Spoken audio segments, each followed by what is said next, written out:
Hi everyone, जय हिंद, जय भारत, जय माता दी। आई नो आप लोग हमारे वीडियो का वेट कर रहे थे। IMUCT ने अभी 1-2 दिन पहले यार एक सर्कुलर निकालना है नया परसेंटाइल के बारे में, नॉर्मलाइजेशन के बारे में। अब कैसे रैंक आएगी, क्या होगा, बहुत सारे क्वेश्चंस हैं, तो सोचा आपको विस्तार में ढंग से चीज़ें बताएं।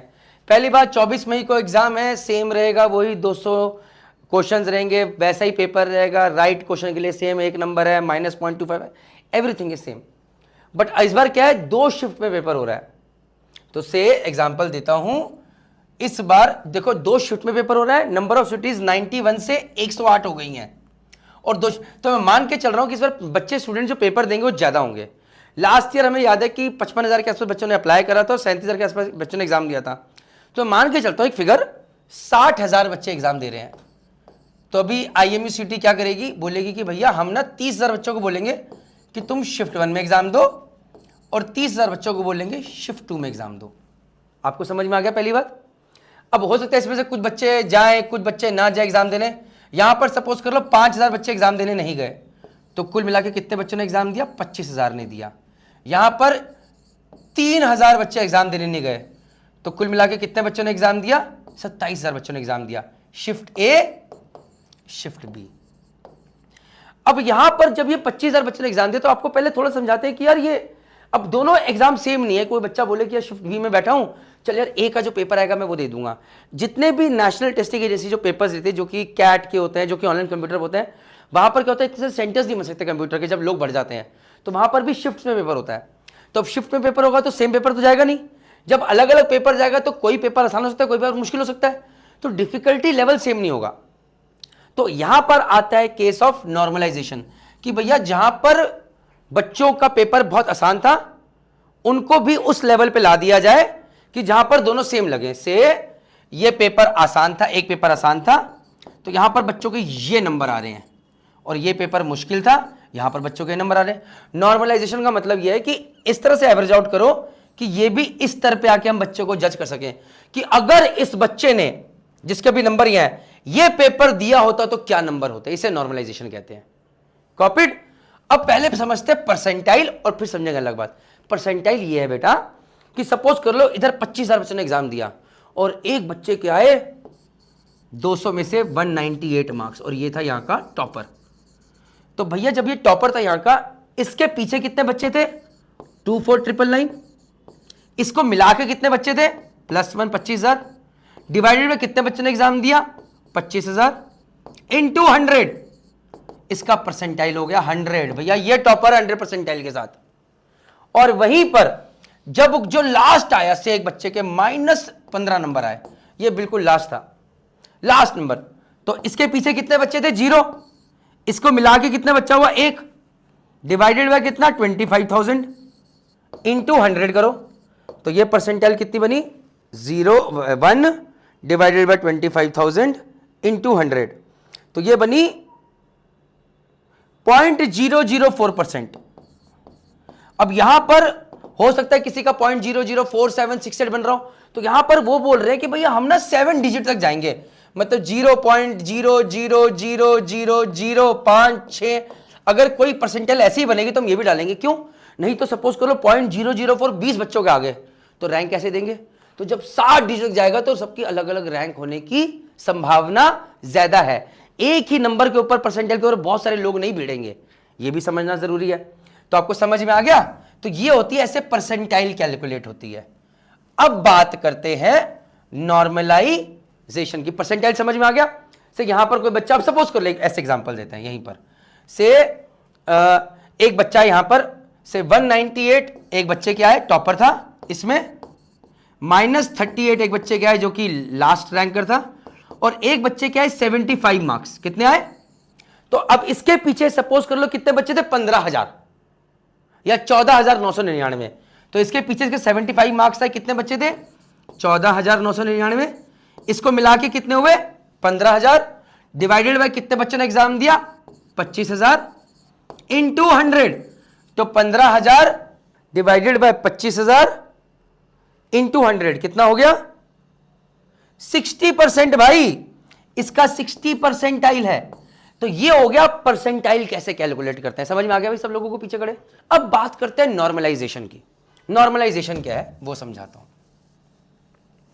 से अब इसे हटा देते, यहीं पर सारी क्लियर हो जाएगी।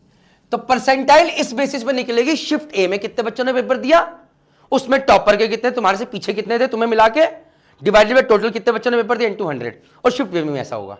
डन हो गया। और यहां पर वो मान के चलते हैं कि जो टॉपर है दोनों जगह पे सेम संगति के होंगे, और जो नलायक है वो भी कहीं ना कहीं एवरेज आउट करके सेम संगति के मिल जाएंगे। अब यहां पर क्वेश्चन नॉर्मलाइजेशन कैसे, से आपने यहां पर 30,000 बच्चे थे जिसमें से 5,000 बच्चे एब्सेंट, 25,000 बच्चों ने एग्जाम दिया। यहां पर भी 30,000 बच्चे थे, 5,000 बच्चों ने एग्जाम दिया, तो 3,000 बच्चों ने एब्सेंट थे, तो यहां 27,000 बच्चे। अब मैं एक रैंडम केस दे रहा हूं, से किसी बच्चे के, क्योंकि किसी बच्चे, अब पेपर ये सपोज कर लो ये डिफिकल्ट पेपर था पहला वाला और ये आसान पेपर था। अब डिफिकल्ट पेपर था, तो अगर किसी बच्चे के डिफिकल्ट पेपर में टॉपर के कितने थे, डिफिकल्ट पेपर है तो से 160, यहां आसान था टॉपर के कितने थे 190। डन हो गया। यहां पर डिफिकल्ट पेपर था -20 सबसे कम थे, यहां पर से 3 नंबर सबसे कम थे। कोई दिक्कत? यहां पर भी ये इंपॉर्टेंट नहीं है, इंपॉर्टेंट ये कि अगर किसी बच्चे के यहां पर सेम से एक बच्चा है, अब मैं ना थोड़ा केस चेंज करता हूं, सॉरी, इसको भी काम करता हूं, यहां पर इसको भी सेम कर रखने के लिए, तो यहां पर भी इसको 5,000 एब्सेंट मानता हूं और इस फिकर को भी 25,000 कर देता हूं, जस्ट टू गेट टू, आपको एक समझाने के लिए काफी सारी चीजें यूनिफॉर्म करते हुए, जो चीज वेरिएबल उस पर बात करते हुए। तो सपोज करो क्योंकि पेपर आसान था, सेम नंबर ऑफ बच्चों ने पेपर दिया दोनों जगह पे, लेकिन यहां पर क्योंकि मुश्किल पेपर था टॉपर के इतने आए, और उसी तरह के टॉपर के सेम बच्चे के यहां पर 190 नंबर आते हैं, भाई सेम लेवल मान के चलते। अब यहां पर एक बच्चे के नंबर आए कितने, क्योंकि डिफिकल्ट पेपर है, से आए 70। सेम बच्चा जब नॉमिनेशन की बात करें उसी तरह का कोई बच्चा वहां पर भी होगा, उस बच्चे के क्योंकि आसान पेपर था यहां पर आते 90 नंबर आते हैं। 70 नंबर पे उसके पीछे कितने बच्चे थे, अब डिफिकल्ट है तो से एग्जांपल देते हैं, तो 70 नंबर पे उसके पीछे, okay let me put it this way, 70 पे यहां पर भी सपोज कर लो डिफिकल्ट पेपर है 70, और यहां पर भी एक बच्चे के से थोड़ा सा कंफ्यूजिंग हो रहा है, थोड़ा स्लाइटली करने के लिए वेरिएबिलिटी का, यहां पर भी एक बच्चे के 70 नंबर है, ऐसे रखते हैं, तो नंबर ऑफ स्टूडेंट भी सेम कर दिए, यहां पर टॉपर के नंबर चेंज हो गए, लेकिन एक बच्चा था जिसके यहां भी 70 है यहां भी 70 है, तो परसेंटाइल में कैसे फर्क आएगा वो देखते हैं। अब जब डिफिकल्ट पेपर था यहां पर 70 नंबर है, 25,000 में से हो सकता है 20,000 बच्चे उसके पीछे हो, तो दैट मीन्स 20,000 +1 करता हूं, 20,000 रख रहा हूं, डिवाइडेड बाय 25,000 इंटू 100, ये परसेंटाइल होगा। मतलब सेम नंबर के ऊपर परसेंटाइल कैसे डिफरेंट हो रहा है वो बता रहा हूं आपको।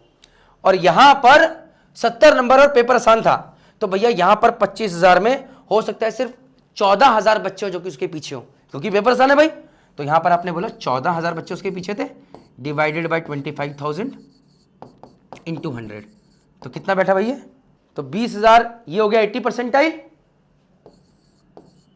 कैलकुलेट कर लो भाई, 20,000 डिवाइडेड बाय 25,000, सॉरी यार आपको लगेगा क्या प्रणीत 80% सही है, ये हो गया आपका 56 परसेंटाइल। सो अब क्या हुआ, सेम नंबर ऑफ स्टूडेंट्स के अंदर एक पेपर डिफिकल्ट एक पेपर आसान, अगर एक बच्चे के सेम नंबर आए हैं तो परसेंटाइल का जमीन आसमान का अंतर हो गया। This is where normalization comes into play. आप समझ गए, सही क्या ना, कैलकुलेशन सही है ना, 56। तो अब ये हो गया, अब कल को कोई ये नहीं बोलेगा यार अरे तेरे नंबर 70 ही हैं लेकिन तेरा पेपर आसान था भाई, देख तेरा परसेंटाइल कम हो गया, तेरे नंबर 70 ही हैं लेकिन तेरा पेपर डिफिकल्ट है, देख तेरा परसेंटाइल 80 हो गया। अब जब परसेंटाइल बनेगी, शिफ्ट ए और शिफ्ट 2 को मिला के, दोनों को मिला के एक साथ डाल दिया जाएगा, 80 वाला ऊपर आ जाएगा, 56 वाला नीचे आ जाएगा। समझ गया बात, अब समझ में आ गया सबको। अब लास्ट चीज जो रहेगी वो है कट ऑफ। तो कट ऑफ में वो ये कह रहे कि यार सपोज कर लो IMECT वालों ने बोला कि भैया हम ना 40% कट ऑफ रख रहे हैं, कि भैया 40% जो टॉपर्स हैं हम उनको ले लेंगे, जो सबसे ऊपर टॉप रैंकर्स हैं। तो से शिफ्ट ए में निकला कि भैया 78 परसेंटाइल पे मैं 40% का जो कट ऑफ है एग्जाम का, जो कि 80 मार्क्स वाला है, वो क्लियर करूंगा। डन हो गया। और यहां पर से बी में वो चीज 80 परसेंटाइल पे निकलती है कि भैया कट ऑफ जो 80 मार्क्स वाला है 200 में से, वो क्लियर होगा। इस केस के अंदर ओवरऑल जब लेंगे तो जो बच्चा 78 इधर भी 78 वाला है उसको भी ले लिया जाएगा, उसको भी पास कर दिया जाएगा, तो लोअर वाले को ले लिया जाएगा। ये सब चीजें आपके लिए इतनी इंपॉर्टेंट नहीं है, बट ये वीडियो हम अपनी GMD एकेडमी की टीम के लिए, टीचर्स को अच्छे समझाने के लिए, बच्चे समझाने के लिए बनाया, तो सोचा आप लोगों को तक भी पहुंचा दें। आप लोगों के लिए, हर बच्चे के लिए सिर्फ एक ही चीज सिंपल है, जैसी पढ़ाई कर रहे हो या तो वैसी करो, उससे अच्छी करने की कोशिश करो।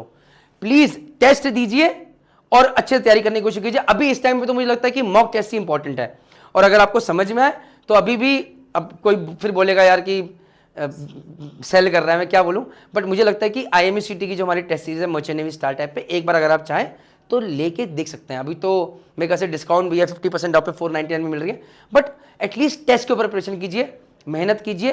कूपन कोड क्या है, PRA 50%, PRA 50 लगा देना, इस सामने लिखा हुआ है, तो आपकी गाड़ी बन जाएगी। बट अभी के लिए आप बहुत ज़्यादा फोकस परसेंटाइल इस पे मत कीजिए, और बहुत ज़्यादा ये चीज़ भी नहीं, हाय मेरा वो चेंज हो गया, सेंटर क्या क्या नहीं, सिर्फ और सिर्फ पढ़ाई पे ध्यान दीजिए, रिजल्ट अच्छा लाइए। जय हिंद, जय भारत, जय माता दी, टेक केयर, बाय।